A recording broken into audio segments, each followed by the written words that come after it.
Hello everyone.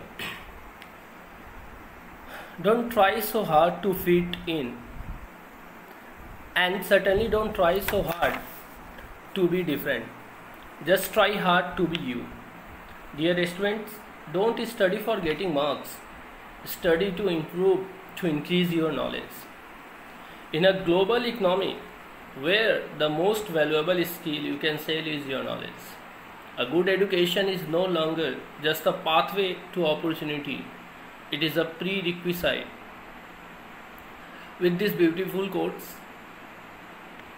good morning to all of you. I hope you all are safe and healthy at your home. First of all, I am Umesh sir, chemistry teacher. Dear students, today I am going to upload the first video of chemistry. So first of all, I want to discuss with the syllabus part of chemistry. Okay.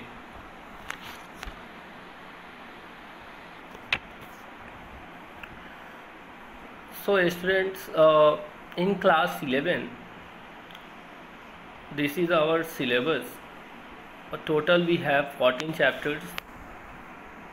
That is some basic concept of chemistry, structure of atom, classification of elements and periodicity in properties, chemical bonding and molecular structure, states of matter, that is gaseous and liquids, thermodynamics, equilibrium, redox reaction, hydrogen, S block element, some P block elements, organic chemistry, hydrocarbons and environmental chemistry. Students, this complete 14 chapters are divided into two parts, that part 1 and part 2. Part 1 consisting 7 chapters, part 2 also consisting 7 chapters. Student, today I am going to start with your first chapter, some basic concept of chemistry. See, if you want to success in chemistry, it's a very simple. You have to know about all the basic terms which we are using in the chemistry. So many schools, or we can say the many teachers, don't want to teach this chapter because the terms which we learn in these chapters are very much common, because we already studied the very common points in class 9th and 10th in our chemistry section of science. But students, what you know, what you don't know, that I don't know, right? Better. So I want to start with the basic things, the basic terms which you are going to study in this chapter, and which is very much helpful for your class 11, for your class 12. If your basic is not clear, so very simple, you cannot complete your chemistry. Okay. So in this first chapter especially, we start with the matter part until the stoichiometry part of the. So students, first of all, what is the definition of chemistry? Chemistry is the branch of science which deals with the composition of matter and also the physical and chemical characteristics associated with the different materials object. Okay, this is the definition part in which we discuss about all the physical and chemical properties related to the matter. What is the importance of chemistry? Student, we know very well, who know about chemistry and who don't know, all of we are using chemistry in our daily life, and mainly we use this chemistry in agriculture and food, in health, in industry. Yes or no? So these are the common basic point where we use chemistry. Now we start with the topic. The first topic in this basic concept is matter. Now student, first of all, you see how the matter is classified. This is a flow chart. We can see the tree-like formation where matter, you can see matter is classified into physical, by physically classification, and then chemical classification. In physical classification, we classify into solid, liquid and gases, and chemically we classify into pure substance and mixture. Again, pure substances are further divided into elements and compounds. Mixture is divided into homogeneous and heterogeneous. Now elements are further divided into metals, non-metals and semi-metals or metalloid, and compounds are divided into organic and inorganic compounds. So student, after this classification we start with the individual topic, that is we start with the matter and then we continue the topic. Student, what is matter? Anything that occupies space, possesses mass and can be felt by anyone or more of our senses, these are called matters. And mass of an object always remains fixed, but its weight may be changed. Now in the first classification, first we classify physically, where matter is divided into solid, liquid and gases. Yes, when you know very well what is solid substances, what is liquid, what is gases, but yes, this is the revision part. We start with the zero part of chemistry, right? So don't worry, again you complete this definition. A solid substances are defined as which possesses definite shape and definite volume are called solid substances. Now what do you mean by liquid? A liquid possesses definite volume but indefinite shape, and gases does not have definite shape and definite volume are called gases.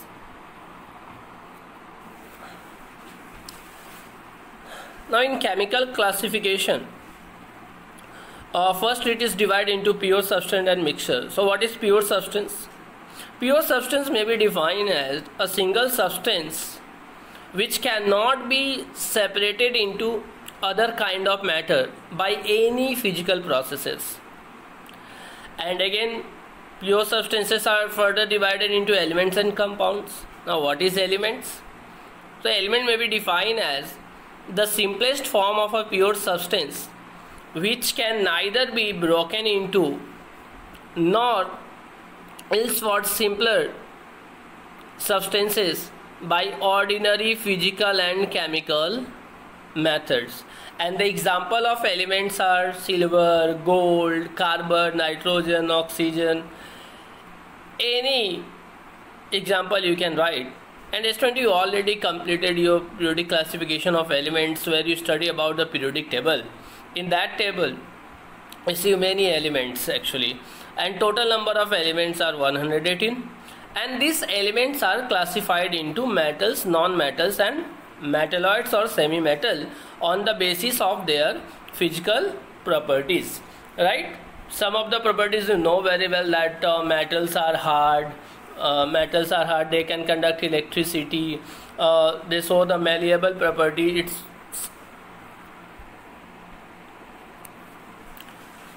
So student, metals are malleable, ductile, good conductor of heat and electricity. And in the case of non-metals, you can write all these properties are absent, right? And metalloids are the elements which show some of the properties of metals and non-metals both. And related to metalloids, some of the examples are like silicon, germanium. These are the examples of metalloids.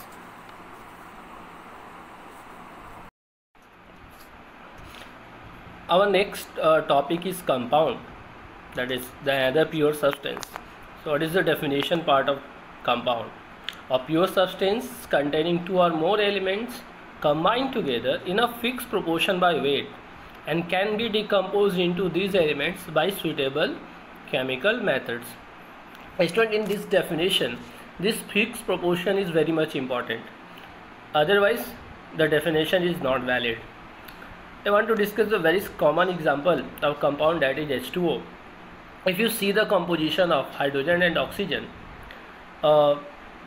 their composition of their atomic masses is 1:8. Now how it is 1:8? If you put the atomic mass of hydrogen, for 2 atoms it is 2, and for oxygen it is 16, so its ratio is 2:16, so we get 1:8.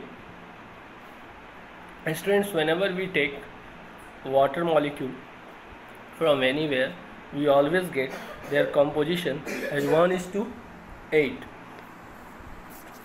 Now after this definition part, we classified organic compounds into organic and inorganic compound. Now what is the definition of organic and inorganic? Very simple. The compound which we obtain from non-living sources are called inorganic compounds, especially their sources are like rocks and from the minerals, these are considered as the non-living parts, and their examples are like common salt, marble, gypsum, washing soda. These all are the inorganic substances.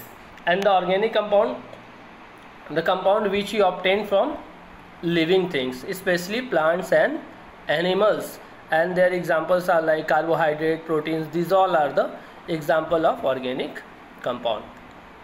So this is the section of compounds and its types. Now after that is the impure substance, which is called mixture. Let us see what is definition of mixture. The combination of two or more element or compound which are not chemically combined together and may also be present in any proportion. The constituent of a mixture do not lose their identity and properties. Let us take one example of mixture, like a mixture of sand and water, mixture of salt and water. These all are the example of mixture. You can also take example of milk, then paint, then glass, cement. These all are a type of or the mixture, example of mixture. Student, this all these example which I told you, not of same type. What do you mean by same type? If you take the example of sand and water, you can see their particles separately, right? And if you take the example of mixture of salt and water, then you cannot see the individual particles, that is the particles of salt and particles of water.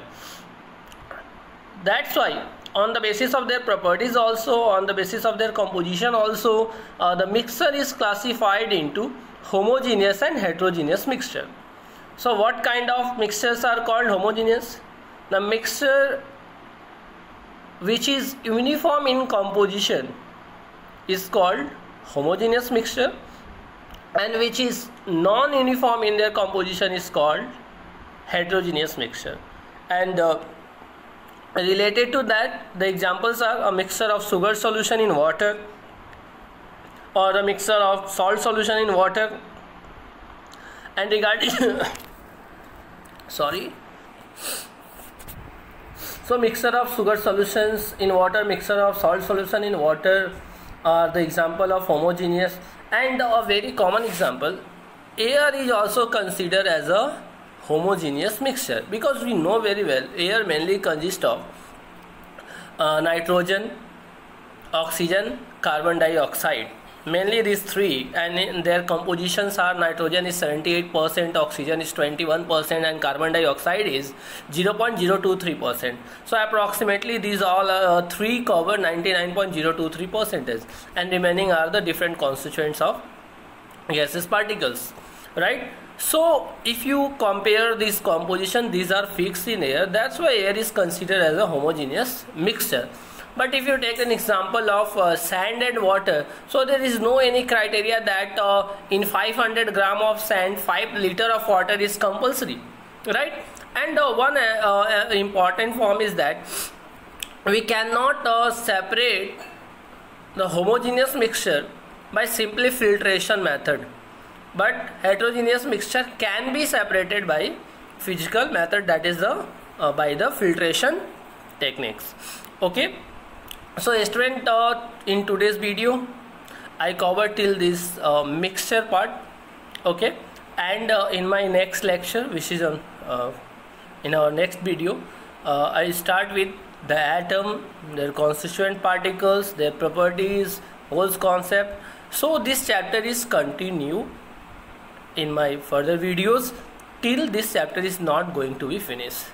Student, I know due to corona it is not easy to continue. So student, due to corona the schools are not opens, right? But many students cannot contact with us. So if any students require any contact, so students please tell them these contacts for school, right, where they can contact for their admission also, right? And if they have any queries they can directly call